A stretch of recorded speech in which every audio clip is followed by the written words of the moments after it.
हाय student, आज आपण next lecture चालू करतोय करंट इलेक्ट्रिसिटी या चॅप्टर मधला. आता करंट इलेक्ट्रिसिटी हा चॅप्टर आपला चालू होता, त्यामध्ये आपला जो पॉइंट चालू होता तो म्हणजे गॅलोनोमीटर. गॅलोनोमीटर हा पॉइंट आपण मागच्या लेक्चरला बघितला, त्याचं कन्स्ट्रक्शन बघितलं, त्याचं वर्किंग बघितलं. गॅलोनोमीटर काय असतो? एक इन्स्ट्रुमेंट आहे, कशासाठी यूज करतो? त्यामध्ये करंट मेजर करण्यासाठी, त्या ठिकाणी स्मॉलेस्ट करंट त्या ठिकाणी मेजर करण्यासाठी आपण करंट इलेक्ट्रिसिटी मध्ये किंवा गॅलोनोमीटर त्यामध्ये यूज करतो.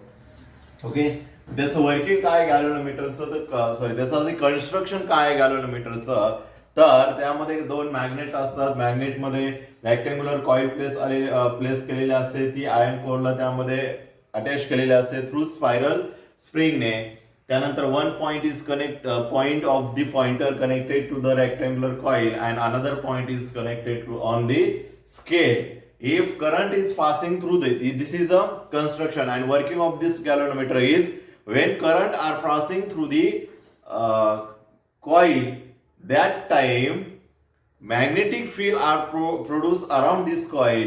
Due to that, force exert or force are introduced in rectangular coil due to magnetic field त्यामध्ये प्रेझेंट असल्यामुळं त्यामध्ये काय होतं, फोर्स एक्सर्ट होतो, त्यामध्ये टॉर्क त्यामध्ये क्रिएट होतो. And due to that coil जी आहे ती कॉईल काय होते, मूव्ह होते, त्याला एक टॉर्क भेटतो, त्यामध्ये रोटेशन भेटतं, डिफ्लेक्शन होतं. त्यामध्ये टॉर्कचं रेक्टँग्युलर कॉईलचं deflection and amount of deflection is measure by the pointer. हे झालं त्यामध्ये गॅलोनोमीटरचं कन्स्ट्रक्शन त्यामध्ये बघितलं. त्याच्या आधी जे डिव्हाइस बघितले ते आपण थोडं रिवाइज करूया. मध्ये कुठले डिव्हाइस बघितले त्याच्या आधी, तर पोटेन्शियोमीटर हा डिव्हाइस बघितला होता. काय असतं पोटेन्शियोमीटर मध्ये, तर त्यामध्ये एक लॉंग वायर असते, त्यामध्ये त्याला एएमएफ कनेक्ट असतो, त्यामध्ये रेजिस्टन्स असतो, रिओस्टॅट असतो, की असते, याला आपण पोटेन्शियोमीटर होतो. कशासाठी यूज करतो? पोटेन्शियल डिफरन्स त्यामध्ये मेजर करण्यासाठी. मग त्याचे ऍप्लिकेशन बघितले होते आपण. काय होते ऍप्लिकेशन ऑफ पोटेन्शियोमीटर? काय होते application of potentiometer? Two cell compare करण्यासाठी दोन मेथडनी करतो. एक त्यामध्ये 1/1 ईएमएफ कनेक्ट करून, दुसरा जो आहे सम ऑर डिफरन्स त्यामध्ये आपण त्यामध्ये कम्पॅरिझन करू शकतो. त्यानंतर त्याचे ऍप्लिकेशन बघितले होते आपण. यूज ऑफ सेकंड त्यामध्ये जे आहेत, हे झालं first application comparison. Second application बघितलं होतं त्यामध्ये इंटरनल रेजिस्टन्स मेजर करण्यासाठी कुठल्याही ईएमएफचा. आता इंटरनल रेजिस्टन्स कसा मेजर करतो त्याचा फॉर्म्युला आपण त्यामध्ये डिराईव्ह करतो. त्यानंतर नेक्स्ट छोटे ऍप्लिकेशन बघितले होते, त्यामध्ये मोशन सेन्सर म्हणून यूज होतो, त्यामध्ये व्होल्टेज डिवायडर म्हणून त्या ठिकाणी यूज होतो, पोटेन्शियोमीटर त्यामध्ये यूज होतो, ऑडिओ पॉइंटर म्हणून त्यामध्ये यूज होतो. हे छोटे ऍप्लिकेशन तो पोटेन्शियोमीटरचे बघितले होते.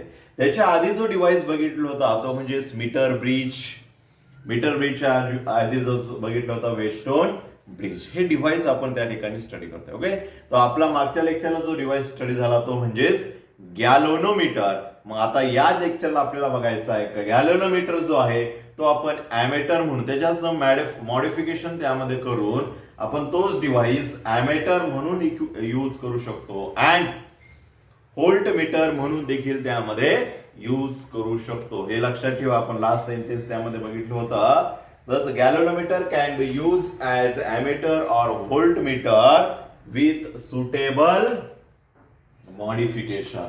जर त्यामध्ये गॅल्व्हनोमीटर मध्ये थोडंसं मॉडिफिकेशन केलं तर तोच डिव्हाइस आपण ॲमेटर म्हणून यूज करू शकतो आणि व्होल्टमीटर म्हणून देखील त्यामध्ये यूज करू शकतो. तर आपल्याला नवीन दोन डिव्हाइस आता यामध्ये बघायचे आहेत, but which is made from the galvanometer पासूनच ते बनवले आहे. मग त्याच्या आधी आपला गॅल्व्हनोमीटर काय असतो ते आपण त्यामध्ये बघितलेलं आहे. मग गॅल्व्हनोमीटर ऍज अ ॲमेटर, पहिला डिव्हाइस बघायचा आपल्याला galvanometer as a ammeter. Galvanometer as a ammeter. Ammeter म्हणून त्या ठिकाणी आपण गॅल्व्हनोमीटर काय करणार आहे, यूज करणार आहे. गॅल्व्हनोमीटर ऍज ॲमेटर म्हणून त्या ठिकाणी आपण यूज करणार आहे. आता ॲमेटर म्हणजेच काय असतो, तर ammeter are use to measure the current. Ammeter are use to measure the current. Current measure करण्यासाठी हा ॲमेटर त्यामध्ये यूज होतो. लक्षामध्ये करंट मेजर करण्यासाठी ॲमेटर त्यामध्ये यूज होतो. मग हा जो ॲमेटर आहे हा कशापासून बनवलेला आहे, तर हा बनवलेला आहे गॅल्व्हनोमीटर. कशापासून बनवलेला आहे, गॅल्व्हनोमीटर. गॅल्व्हनोमीटर हा ज्यावेळी आपल्याला ॲमेटर म्हणून यूज करायचा असतो त्यावेळी आपल्याला त्यामध्ये काय मॉडिफिकेशन करावं लागतं. बट त्याच्या आधी बघणार आहे आपण का गॅल्व्हनोमीटर हा जर आपल्याला ॲमेटर म्हणून यूज करायचा असेल, जर आपल्याला गॅल्व्हनोमीटर हा ॲमेटर म्हणून यूज करायचा असेल तर त्यामध्ये काय काय गरजेचं आहे, मॉडिफिकेशन करणं काय काय गरजेचं आहे, मॉडिफिकेशन कुठली नेसेसरी आहे, नेसेसरी मॉडिफिकेशन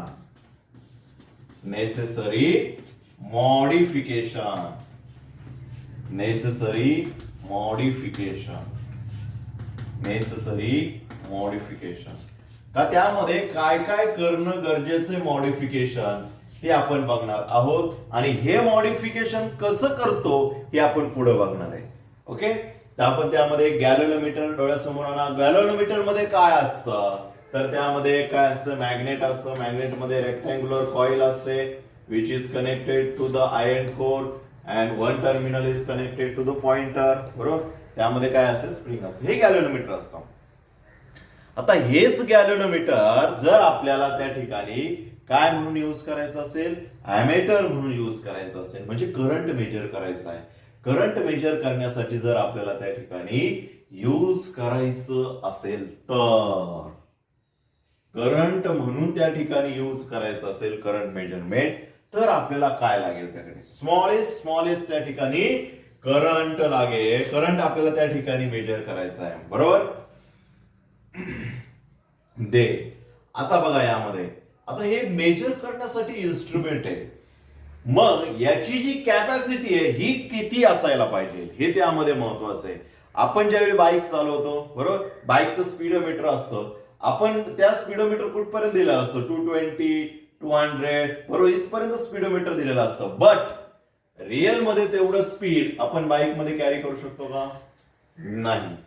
बरोबर, रिअल मध्ये तेवढं स्पीड आपण ते कॅरी करू शकतो. बट ती मॅक्झिमम त्यांनी रेंज दिलेली आहे, म्हणजे त्या स्पीडला आपण बाईकचं स्पीड काय करू शकतो, त्यामध्ये नेऊ शकतो, मॅक्झिमम रेंज. बरोबर, मग तसं आपल्याला जर आपल्याला करंट मेजर करायचं आहे तर त्या ठिकाणी आपल्याला त्या इन्स्ट्रुमेंटची आपल्याला काय पाहिजे, मॅक्झिमम त्या ठिकाणी कॅपॅसिटी पाहिजे.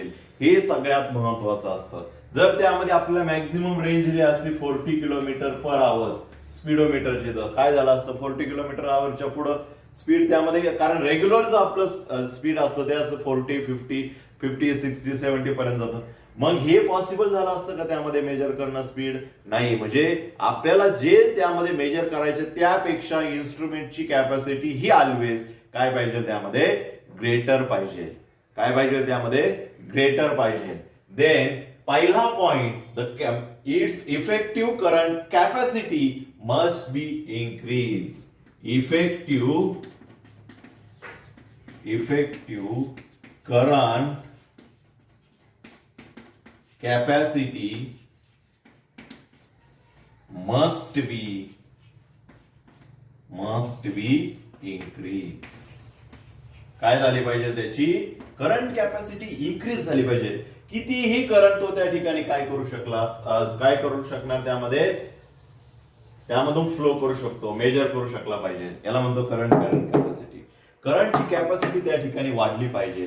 जरी जास्त करंट आला त्या ठिकाणी, कारण इन्स्ट्रुमेंट मेजर करण्यासाठी कुठे जास्त करंट असतो, कुठे कमी करंट असतो, मॅक्झिमम करंट तो त्या ठिकाणी काय करू शकला पाहिजे, त्यामधून तो फ्लो करू शकला पाहिजे, मेजर करू शकला पाहिजे. मग त्याची ती कॅपॅसिटी त्यामध्ये इन्क्रीज झाली पाहिजे. ही पहिली कंडिशन त्यामध्ये, किंवा पहिली कंडिशन त्यामध्ये सॅटिस्फाय झाली पाहिजे. नंतर सेकंड कंडिशन बघा, काय सगळ्यात महत्वाचं, काय आपल्याला स्मॉलेस्ट त्यामधला करंट मेजर करायचा आहे, स्मॉलेस्ट.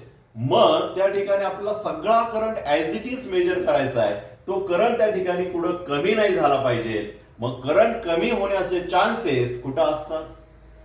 करंट कमी होण्याचे chances, there are chances to reduce the current when the resistance are present in circuit.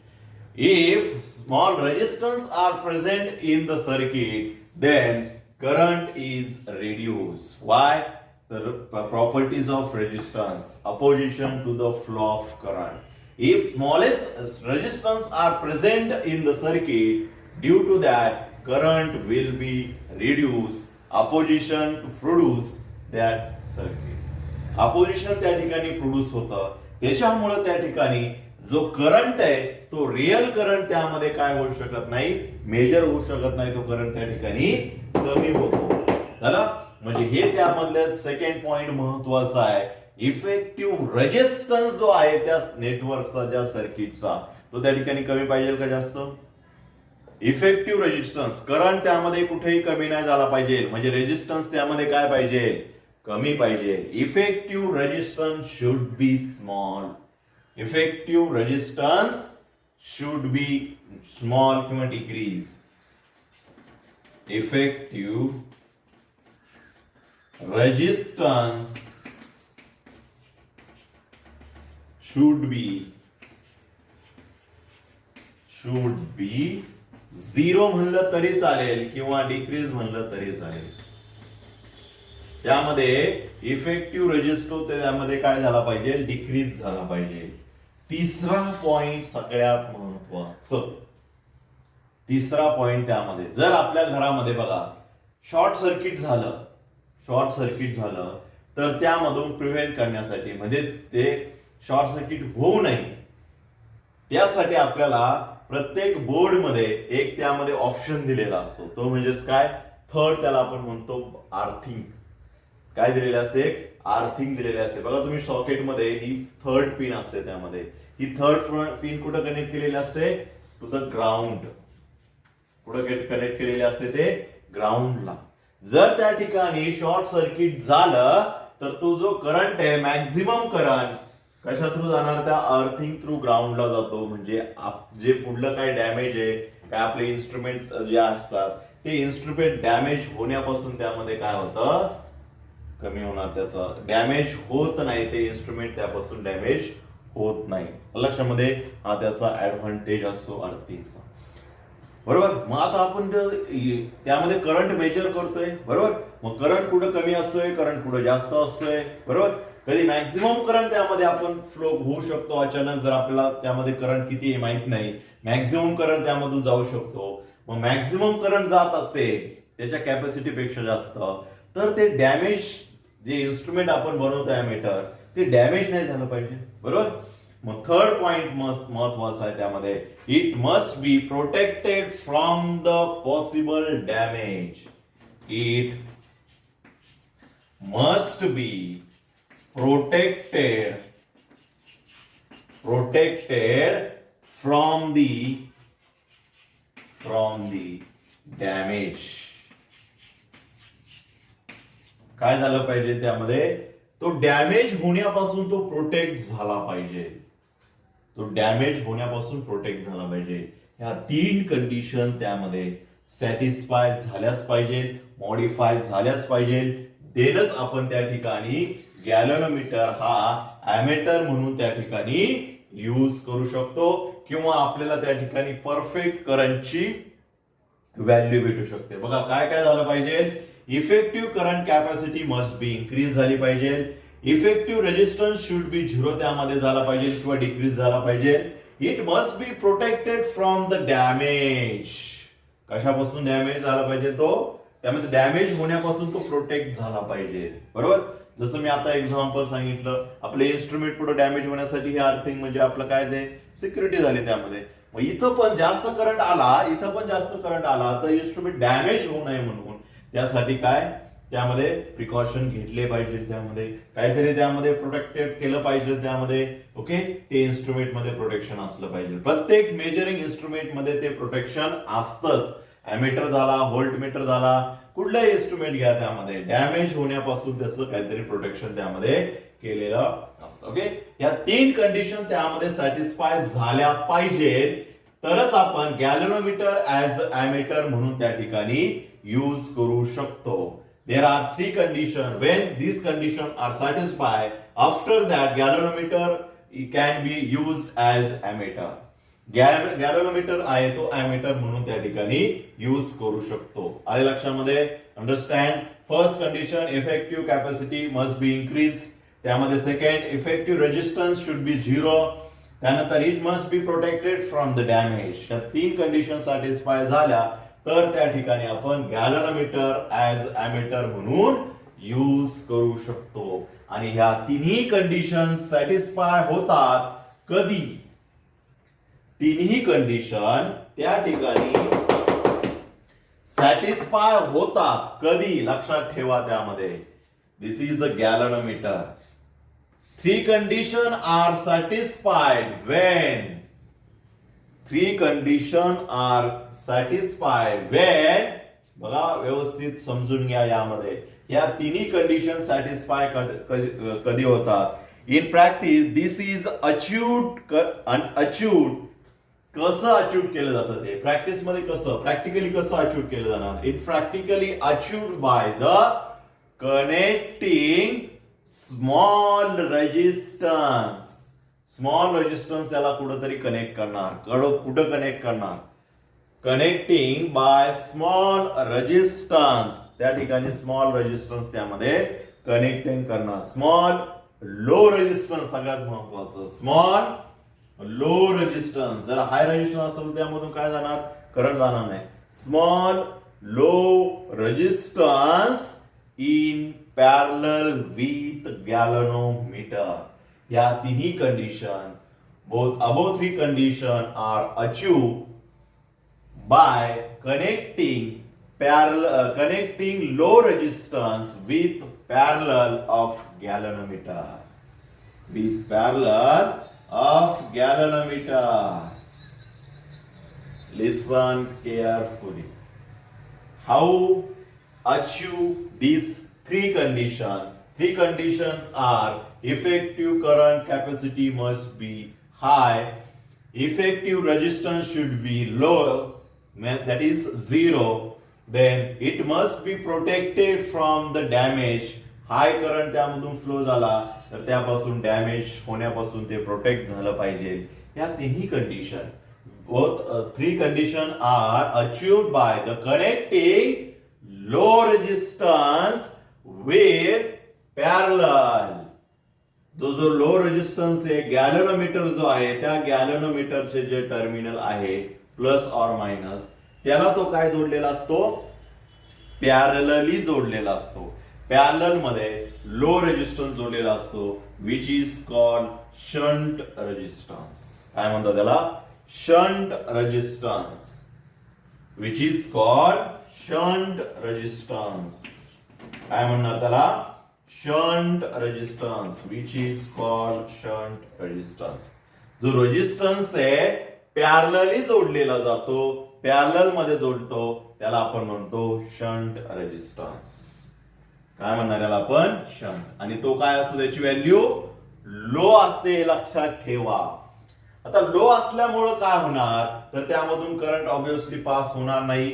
याचा जो रेजिस्टन्स आहे, हा रेजिस्टन्स त्यामध्ये काय होत जाणार आहे? कमी होत जाणार आहे. बरोबर? हे त्याचे ऍडव्हान्टेज असतात. या सगळ्या कंडिशन लो रेजिस्टन्स त्यामध्ये पॅरलली जर कनेक्ट केला गॅलनोमीटरचा तर त्या ठिकाणी तो आपण गॅलनोमीटर ऍज अॅमीटर म्हणून त्या ठिकाणी यूज करतो. मग या शंट रेजिस्टन्सचं काम काय? शंट रेजिस्टन्सचं काम काय? तर पहिली condition, effective current capacity must be increase. यामधून काय करतो तो? करंट जो आहे तो करंट त्या ठिकाणी जास्त फ्लो होऊ शकतो, कारण याचा रेजिस्टन्स त्याने काय केलेला असतो? कमी केलेला असतो. काय केलेला असतो? कमी. म्हणजे पहिली कंडिशन सॅटिस्फाय. दुसरी कंडिशन बघा, यामध्ये तो जो रेजिस्टन्स, इफेक्टिव्ह रेजिस्टन्स जो डिक्रीज केलेला असतो हे त्यामध्ये आहे. It must B protect from the damage. कसा करत असेल बघा बरं. आता इकडून जर मॅक्झिमम करंट आपण फ्लो केला, आय करंट या ठिकाणी मॅक्झिमम त्या ठिकाणी फ्लो केलेला आहे, देन मॅक्झिमम करंट जर त्या ठिकाणी फ्लो झाला तर इन्स्ट्रुमेंटची जेवढी कॅपॅसिटी तो तेवढा करंट घेणार. पण जास्त झालेला करंट काय करणार त्यामधून बायपास करणार. आपण एखाद्या सिटीमध्ये जास्त आतमध्ये गर्दी होत असेल तर त्याला काय करतो आपण बायपास टाकतो. बायपासचं काम काय असतं, आतमध्ये जी गर्दी होणार आहे बरोबर त्या गर्दी नाही होऊन बाहेर जे जे आपले जे व्हेकल आहे ते बायपासने बाहेर जाणार बरोबर. म्हणजे आतमधले जे व्हेकल आहे ते त्या ठिकाणी कमी होणार, गर्दी होणार नाही. म्हणजे इथं पण सेम आहे त्यामध्ये. म्हणजे हे इन्स्ट्रुमेंट आहे, जेवढी त्याची कॅपॅसिटी आहे तेवढंच त्या ठिकाणी करंट घेणार. बाकीचा जास्त झालेला करंट हा रेजिस्टन्स त्यामध्ये बायपास करून देणार. मग बायपास करण्याचं काम, मॅक्सिमम करंट आहे जो बायपास करण्याचं काम या ठिकाणी कोण करतं, शंट रेजिस्टन्स. कोण करतं यामध्ये, शंट रेजिस्टन्स. हे झालं त्याचं काम लक्षामध्ये. आणि हा झाला ॲमेटर.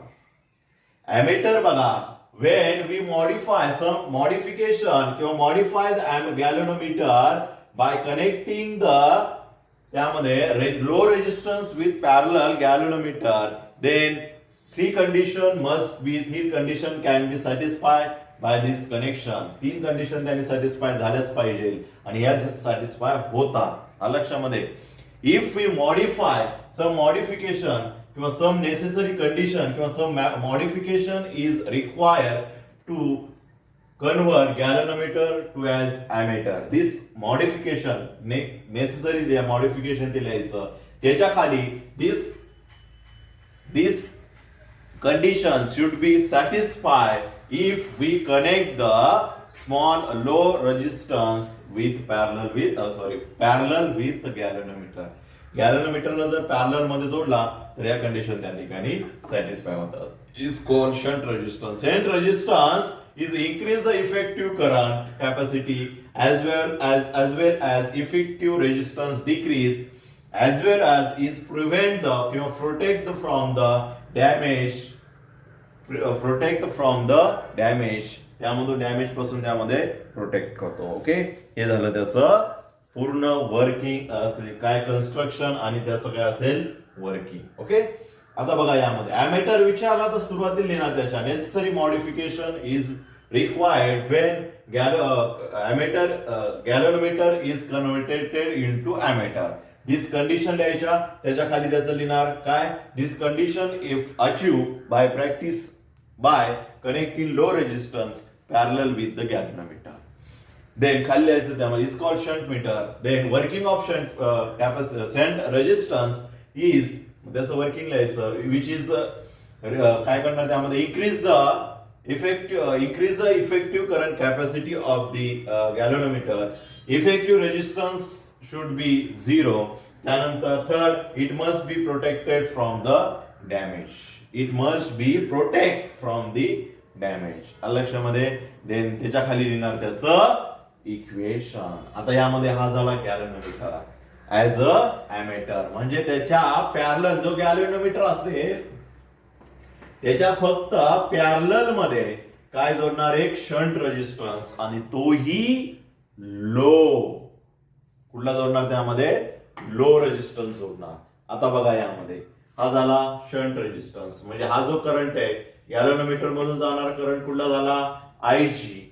शंट रेजिस्टन्स मधून करंट कुठला झाला, आयएस. किंवा इथला करंट आय, येणार करंट आय, इकडे जाणार करंट आयजी आहे. मग इकडे येणार जाणार करंट कुठला, कुठला करंट होणार, आय मायनस आयजी. किंवा इकडे जाणारा करंट कुठला होणार त्यामध्ये, इकडला आय, इकडे आय एस आहे म्हणजे I minus I S. This both current लक्षामध्ये. आता बघा यामध्ये याच्यावरून आपला फॉर्म्युला कसा डिराईव्ह करायचा. या 3 कंडिशन समजल्या.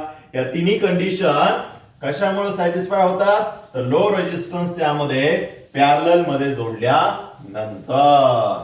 पॅरलली जर आपण त्यामध्ये लो रेजिस्टन्स जर जोडला तर त्या ठिकाणी काय होणार, सॅटिस्फाय होणार त्या तिन्ही कंडिशन लक्षामध्ये. देन पुढं आता यामध्ये काय करायचं आपल्याला, तर शंट रेजिस्टन्स कसा फाइंड आउट करायचा त्याचा फॉर्म्युला आपण बनवणार आहे बरोबर. आता कसा बनवणार त्यामध्ये फॉर्म्युला, तर आपल्याला या ठिकाणी लूप भेटलं बघा, ए बी सी डी भेटलं लूप. इन लूप किंवा खाली लिहिणार आपण find value of shunt resistance. Shunt रेजिस्टन्सची व्हॅल्यू त्या ठिकाणी फाइंड आउट करणार. कशी? In loop A B C D A, परत in loop A B C D E. काय होणार यामध्ये? केव्हीएल अप्लाय करणार. केव्हीएल काय सांगतो? Sum of voltage of all component in the loop is 0. मग सम ऑफ व्होल्टेज, मग त्यामध्ये लूपची डायरेक्शन लागते आपल्याला. दिस is the loop direction.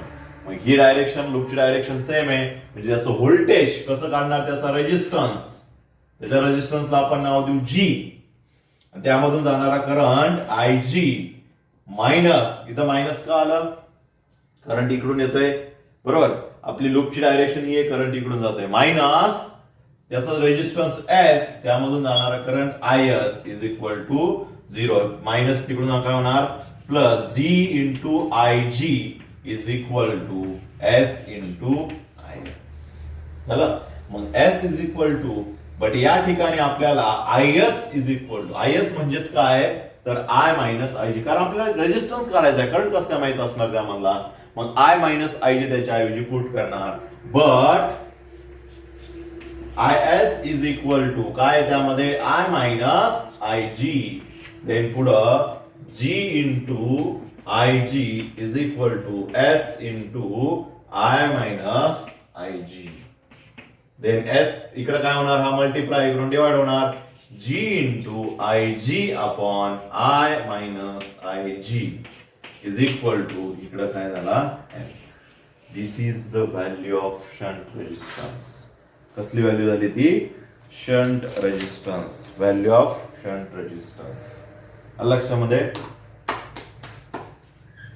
Then आता आपल्याला आय एस काढायचा आहे. To find the current through shunt resistance, find I S. आता काय फाइंड आउट करायचं आपल्याला? आय एस फाइंड आउट करायचा आहे. मग आता आय एस कसा फाइंड आउट करणार त्यामध्ये? तर यामध्ये आय एस फाइंड आउट करायचा आपल्याला, म्हणजे त्या ठिकाणी आय जी ची व्हॅल्यू त्या ठिकाणी आपल्याला आय जी हा कशाच्या ऐवजी पुट करावा लागेल आपल्याला? आय जी म्हणजेच काय असतो? I minus I S. या इक्वेशन मध्ये पुट करणार. त्यामध्ये फ्रॉम इक्वेशन फर्स्ट काय सांगितलं त्यामध्ये? जी इंटू आय जी म्हणजेच त्या ठिकाणी आपल्याला I S current find out करायचा आहे, बरोबर. मग आय एस करंट कसा फाइंड आउट करणार त्यामध्ये? तर त्या ठिकाणी आपण आय जी च्या ऐवजी काय पुट करणार? I minus I S is equal to S into I S. झालं. मग कसा फाइंड आउट करणार? सिंपली त्यामध्ये जी ने आतमध्ये मल्टिप्लाय करणार, G into I minus G into I S is equal to S I S. काय होईल पुढं? ही मायनस तिकडून प्लस होणार, म्हणजे जी आय एस ही मायनस प्लस झाली, म्हणजे ती इकडून लिहिली आपण, plus S I S is equal to काय राहिलं इकडं? G into I. दोघांमधून कॉमन काय येणार? I S. रिमेनिंग काय राहिलं? G plus S is equal to G into I. म्हणजे लास्ट फॉर्म्युला भेटला आपल्याला I S is equal to G into I upon G plus S. This is the formula for current through shunt resistance. लक्षामध्ये हा झाला आपला galvanometer. जर galvanometer विचारला तर गॅल्व्हनोमीटर ऍज अॅमीटर म्हणून जर विचारला तर त्यामध्ये एवढं एक्सप्लेनेशन करणार. एवढं एक्सप्लेनेशन त्यामध्ये आलंच पाहिजे. फर्स्ट काय? Necessary modification. There are 3 condition. काय त्यामध्ये? Effective current capacity must be increase. त्यानंतर इफेक्टिव्ह रेजिस्टन्स शुड बी 0. त्यानंतर which is protected from the damage. Okay, which 3 condition are satisfy if we connect the low resistance parallelly with the galvanometer. Then working of this shunt resistance is the increase the effective capacity, त्यानंतर decrease the resistance of the galvanometer, and we prevent the galvanometer by damage by bypass the current. bypass करून तो काय करणार? त्यामध्ये protect करणार. लक्षामध्ये त्याच्या खाली लिहिणार आपण फाइंड द शंट रेजिस्टन्स. कसा फाइंड आउट करणार किंवा find the value of shunt resistance, त्यासाठी आपण त्याला केव्हीएल अप्लाय करणार. केव्हीएल अप्लाय केलं बरोबर, त्यामध्ये लूपची डायरेक्शन असली, करंटची डायरेक्शन इथे पॉझिटिव्ह व्होल्टेज आलं, इथं अपोजिट होतं म्हणून त्याला मायनस दिलं. व्होल्टेज सगळ्यांची व्होल्टेजची ऍडिशन किती असते त्यामध्ये 0 झालं. हा झाला पूर्ण galvanometer as a ammeter. Galvanometer as a ammeter. Galvanometer as a ammeter. Then आता पुढे बघायचं आपल्याला galvanometer as voltmeter.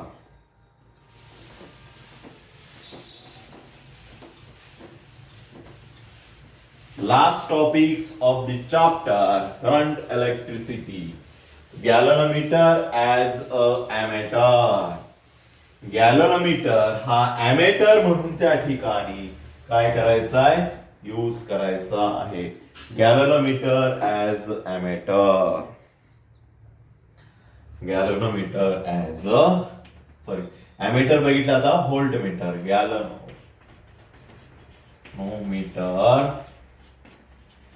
As a ammeter. Sorry ammeter झाला आता आपला व्होल्टमीटर.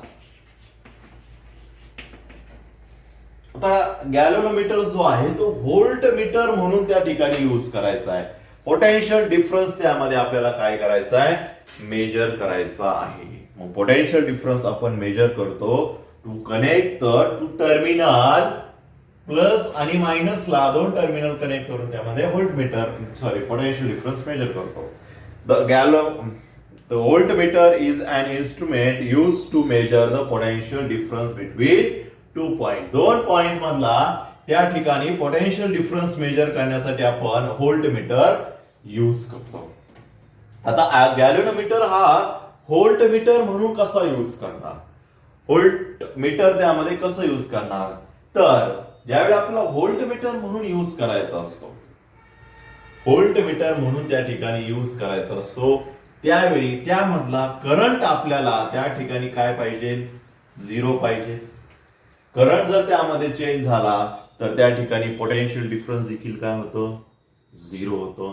म्हणून जर आपण त्या इन्स्ट्रुमेंट मधून जर करंट पास केला तर त्या ठिकाणी जो पोटेन्शियल डिफरन्स आहे तो त्या ठिकाणी चेंज होतो. हे आपण डिफरन्स मध्येच बघितलं. कशाच्या, पोटेन्शियोमीटर आणि व्होल्टमीटर. ज्यावेळी आपण पोटेन्शियोमीटर स्टडी करायला सुरुवात केली त्यावेळी तो voltmeter is draw some current, due to that accuracy of the voltmeter is less as compared to the potentiometer. आता व्होल्टमीटर आपल्याला बघायचं आहे. व्होल्टमीटर म्हणून ज्यावेळी आपल्याला गॅलोनोमीटर यूज करायचं असेल, एमेटर यूज करायचं असेल तर काय केलं आपण, त्याच्या पॅरलली लो रेजिस्टन्स जोडला. काय केला, त्याच्या पॅरलली लो रेजिस्टन्स जोडला. आता आपल्याला तो गॅलोनोमीटर जो आहे तो त्या ठिकाणी काय करायचा आहे, ऍज अ गॅलोनोमीटर जो आहे ऍज अ व्होल्टमीटर म्हणून यूज करायचा आहे. मग यामधून आपल्याला करंट पास झाला पाहिजे का, नाही, बरोबर. करंट त्यामधून याच्यामध्ये मॉडिफिकेशन काय काय, नेसेसरी मॉडिफिकेशन काय काय ते आधी समजून घेतलं पाहिजे. नेसेसरी मॉडिफिकेशन जसं आपण याच्यामध्ये बघितलं, कशामध्ये, एमेटर मध्ये देखील नेसेसरी मॉडिफिकेशन बघितलं, तसं या ठिकाणी बघा व्होल्टमीटर मध्ये देखील नेसेसरी मॉडिफिकेशन आहे. मग त्यामध्ये काय मॉडिफिकेशन, नेसेसरी मॉडिफिकेशन काय आहे यामध्ये, what is the necessary modification.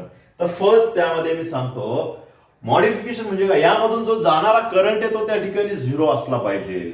मग 0 करंट कधी असणार, तर करंट 0 करण्याचं काम कोण करतं, रेजिस्टन्स. म्हणजे याचा रेजिस्टन्स काय पाहिजे, कमी का जास्त, मॅक्सिमम पाहिजे त्यामध्ये. पहिली कंडिशन सेम. आता आपण व्होल्टेज मेजर करतोय म्हणजे याची कॅपॅसिटी ऑलवेज त्यामध्ये काय झाली पाहिजे, इन्क्रीज झाली पाहिजे. First condition, capacity of the voltage must be increased. The voltage measuring capacity must be increased. The voltage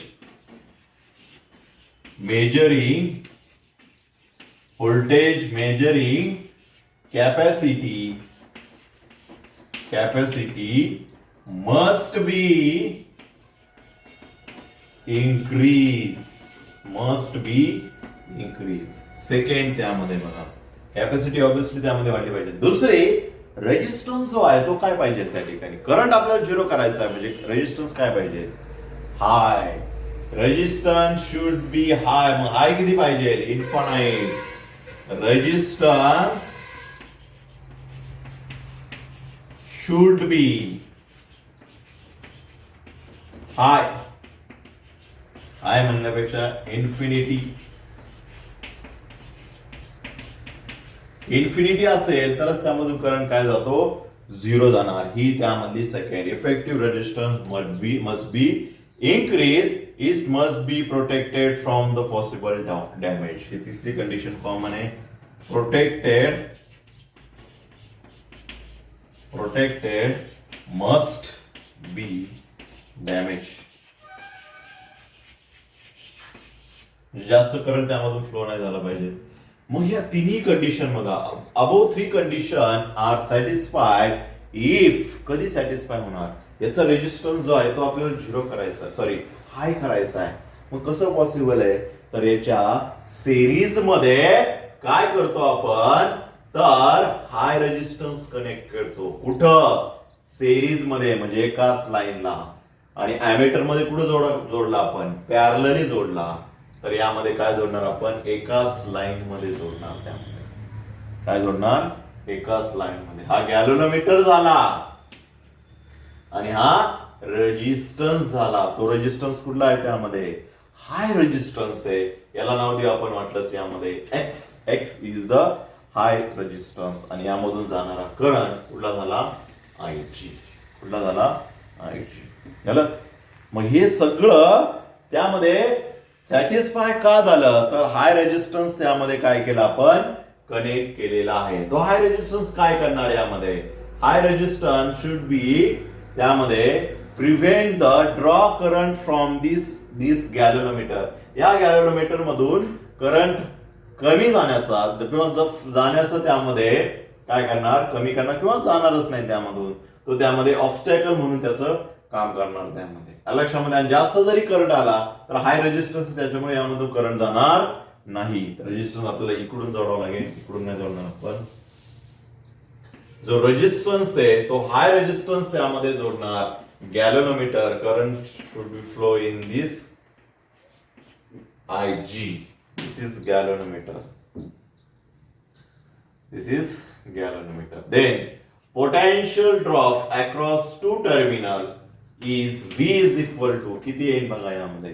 total potential drop काय येणार यामध्ये, या दोघांना पोटेन्शियलचं ऍडिशन. याचं पोटेन्शियल किती येणार, IG into X plus IG into जी.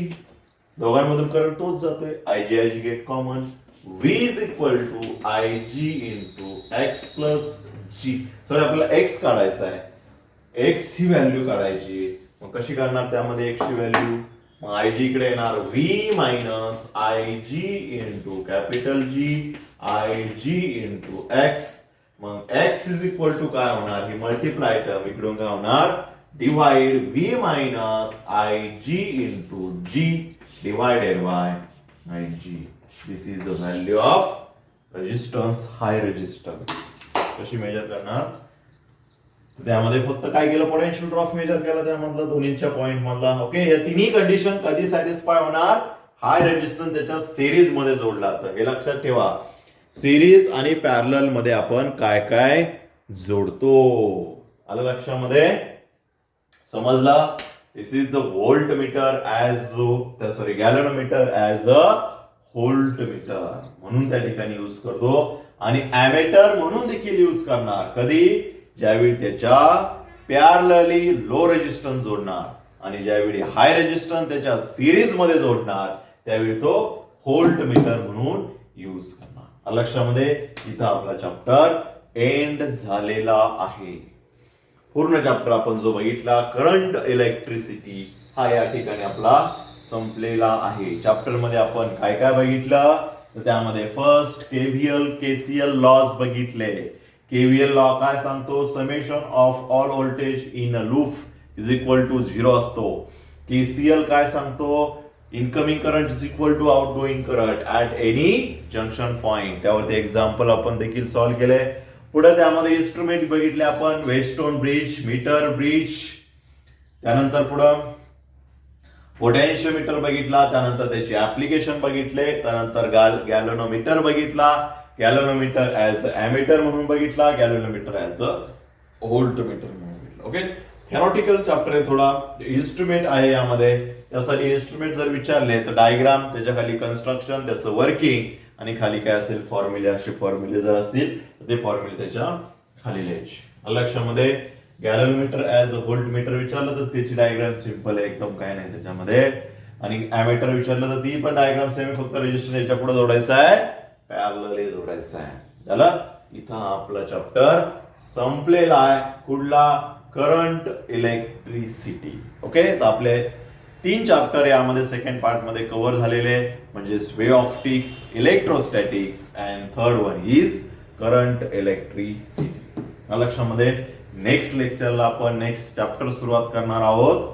तो म्हणजे आता यानंतरचे जे चॅप्टर आहेत ते चॅप्टर आता आपण नंतर घेणार आहेत. लास्टचे जे पूर्ण थेरॉटिकल चॅप्टर आहेत ते चॅप्टर आधी आपण त्यामध्ये कव्हर करू. आणि छोटले पण आहेत त्यामध्ये dual nature of radiation and nature matter, structure of atoms and nuclei, semiconductor devices. हे 3 जे चॅप्टर आहेत हे 3 चॅप्टर आपण त्या ठिकाणी ऑनलाईन मध्ये कव्हर करू, जेणेकरून तुम्हाला समजतील. बट मध्ये राहिलेले जे चॅप्टर आहेत, magnetic field, magnetic material, magnetic electromagnetic induction, हे जे चॅप्टर आहेत हे थोडेसे त्यामध्ये आपल्याला